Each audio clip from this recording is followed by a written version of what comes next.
You have to go through that whole motion. I mean, that's the way it happens in life. You know, I probably wouldn't even have any example of any corporate or any successful person as well who wouldn't have failed in his life to reach where they are. You know, making the bid day after morning. And I said, why? Everything is ready. They said, we can't. I flew that night, saw the Prime Minister.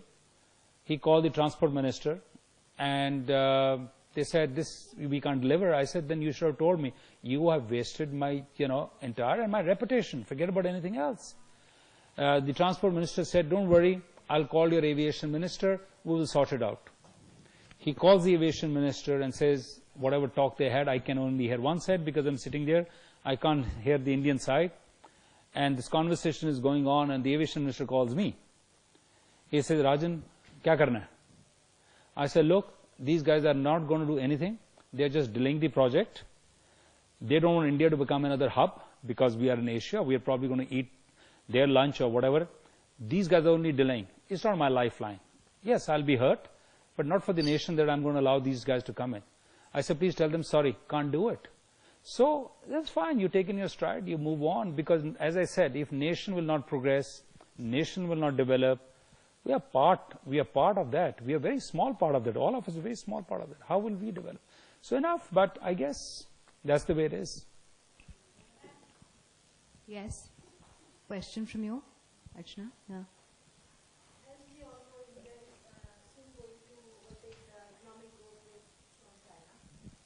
So, is Indian society ready to take the responsibilities which will come with the accumulation of wealth?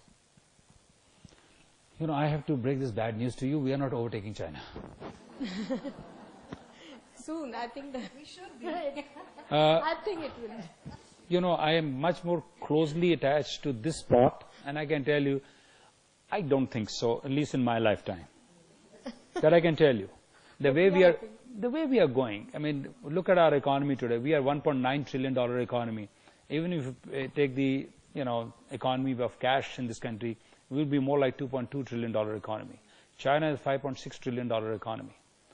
They get $2 trillion of FDI in the last 10 years. We get $232 billion. They're about $1,600 per capita. We are about $182 per capita. For us to reach, from, we are about 5.6% GDP. They're still running more like 8.5. They've slowed down, but they grew for 25 years, more like 15, 18, 12, 13%. If we need to grow, every billion adds to 0.4% of GDP growth, every 100 billion. Now, can you imagine if you have to go from 5.4 to 12, 13%, 8% gap, how many billion dollars we need? Mexico gets $461 billion in the last 10 years. Turkey has got $183 billion in the last 10 years. We got 231. Look at this size. They're 1/10 of us. So if we don't do the structural changes, and I have been speaking to the new government also, it's good to go talk to Japan, China, US. We have to fix our home problems. We're not fixing that. Until the time we don't fix that, we have no cities. Delhi is choked to death. Every city is choked to death. Everybody's coming in. Everybody wants a job inside the city. There's no civic sense here. There's no nothing here. So how do you compete with them? Democracy, you have to pay this price. But we have to have a smart democracy and a smart thinking way. I don't think so we are, in a hurry. And it's not either or. It is Asia's time, that I can clearly see. Can we also be partaking that, or will we miss the boat again? I don't know. Yes. So one of the things, Rajan, you mentioned was, the mantra of speed over perfection. But you also, I think, started off by saying that as an organization, what you really brought to the table was the whole customer service and customer experience over technology or any such thing. So do you think over the last, 20, 30 years, with, of course, speed being a mantra, and number two, I think the customer being, or the consumer being far more evolved, and therefore the expectations on customer service being a lot higher, do you think speed typically compromises customer experience and customer service? And how did you guys handle that aspect? With demand, expectations becoming higher and the organization's expectations of actually speed and, growing faster? Speed is a defined way of when you're an entrepreneur to start doing that. And I can tell you, Indian customer is so goddamn discerning. Ask me. You go to US, look at their networks. There are third-rate networks. They call themselves the most advanced country. Their telecom, I can't even tell you. Probably the best telecom network is in Singapore. If I have to compare in the world, there's a 4 million population. And the size, I mean, you can't... Size, and they spend billions and billions. It's a government-led, you can do anything. You go to China, same thing is government-led. Having said that, that's why the outsourcing piece, and we have done this scale now. Sometimes you need to bring back for perfection or quality, you have to do that. We are doing a whole lot of things now, reverse engineering we are doing and saying, okay, let's do a cutoff. We got 200 million customers in India, 20 million customers, we need to handle ourselves now. We can't outsource them because that's our lifeline. So you start doing all that. But speed remains always the case because if you don't do speed, you're left behind by a long margin. So that mantra remains even till date closer to our heart to say speed is a must. But I wouldn't say the speed becomes reckless. It's like driving. If you're in a lane which says drive at 80 and you drive at 40, it's not a desirable situation. But if you're in a lane which says drive at 80 and you're driving at 800, you won't crash land. So you got to find the golden mean. I'm not suggesting that reckless speed and reckless kind of engagement, but a golden mean is a must. And for a startup, what is a golden mean? It's difficult to kind of say. But for a startup, it means that when you are competing with a giant or so-called, you got to do something different. And that's where speed will count. Thank you. Yes? Could you please pass on the mic to her? Yes. And then I'll Hi. to her. Firstly, thank you for the advice that there being no substitute to hard work. And honestly, hearing you talk makes me feel like my father is talking, which makes me feel amazing that, I have entrepreneurship advice always by my side. I have two questions. First being, was there any specific vision when you started out, maybe in terms of size of the company? And second question being, how come Airtel hasn't established itself in a developed market, as to say international market, or not bought a US telecom or something? So, yeah. Second question first, advanced markets are very different of our business model. We are a very, a different model that we are working on scale. Now, if you go to US, the scale is outlived. There are 300 million people, you can't have scale. That's why after India, we have picked Africa, 1 billion in that continent. We are in 18 countries, there are 53 countries there. So you have scale, 17 years of median age, internet has not come in. So that, we have to see what our scale. Now, our business model is made out of that, because if you go to US, it's so cost prohibitive that you can't run your business model, you have to adopt their business model.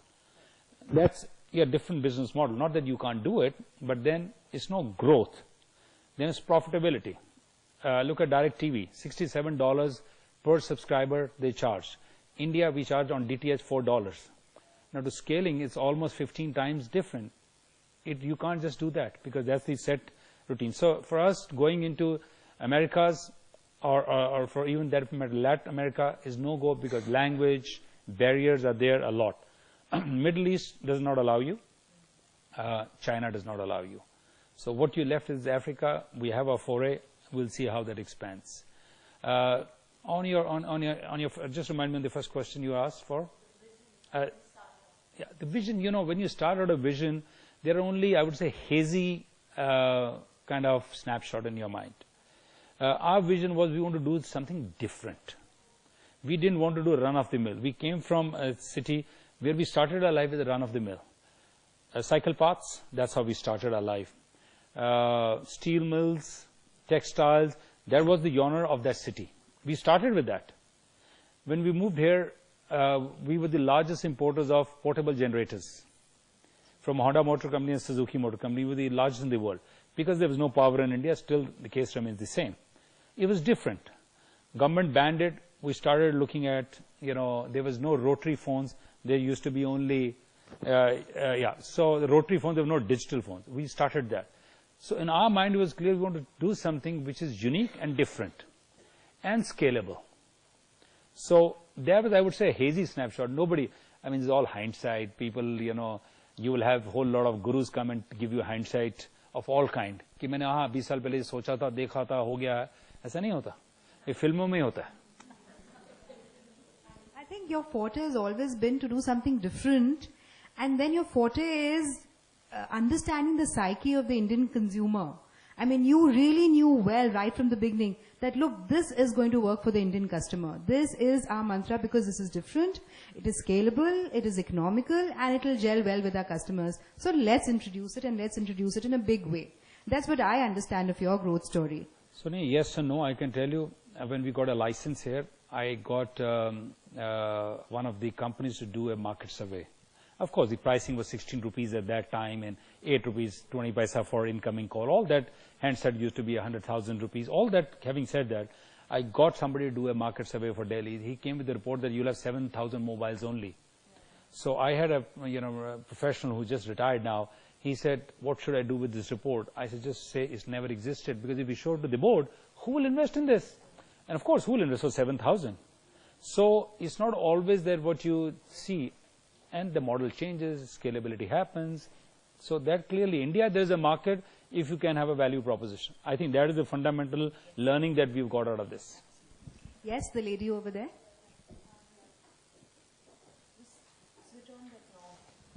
Yeah. You talked about capitalizing on opportunities already present in the market. So as an entrepreneur, what do you think about the next big trends in India? One is on the side of how we're going to do e-retailing. Big opportunity. Look at Alibaba just now. Biggest opportunity. Of course, India will create probably few Alibabas, not one, because it's not in one hand, in one company, unlike China. That model is different. Having said that, you saw the valuation of Flipkart, Snapdeal. So this is a new trend which is taking over. It's a great trend, because technology is leading to many different uses and many different businesses.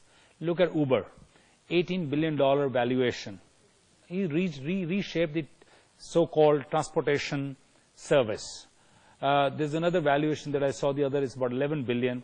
This only does it, they get you a booking in a house wherever you go around the world. So bed and breakfast. Yeah. So now, different model. Technology is bringing you new models. You have to be alive to that. Some will succeed, many will fail.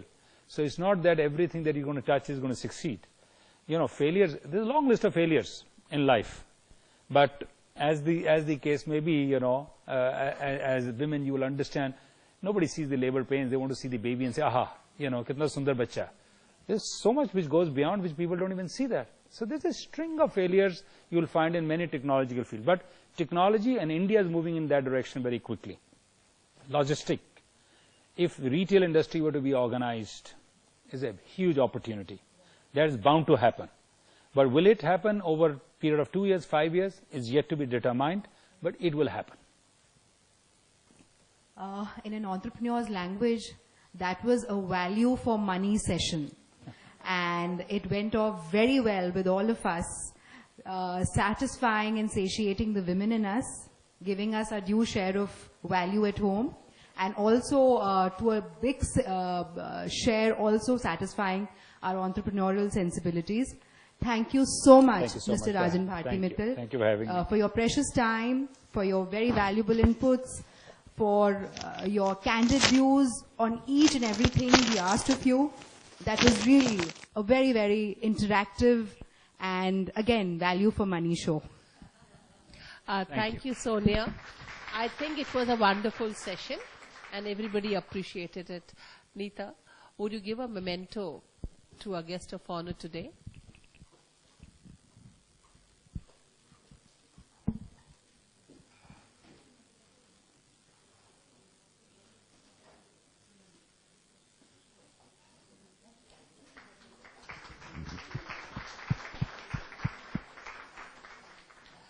And Sandhya ji, would you give a memento to Sonia for having Yeah, Sandhya is of course a governing body member. And Sonia for so beautifully conducting this very interactive session and make it very, very interesting.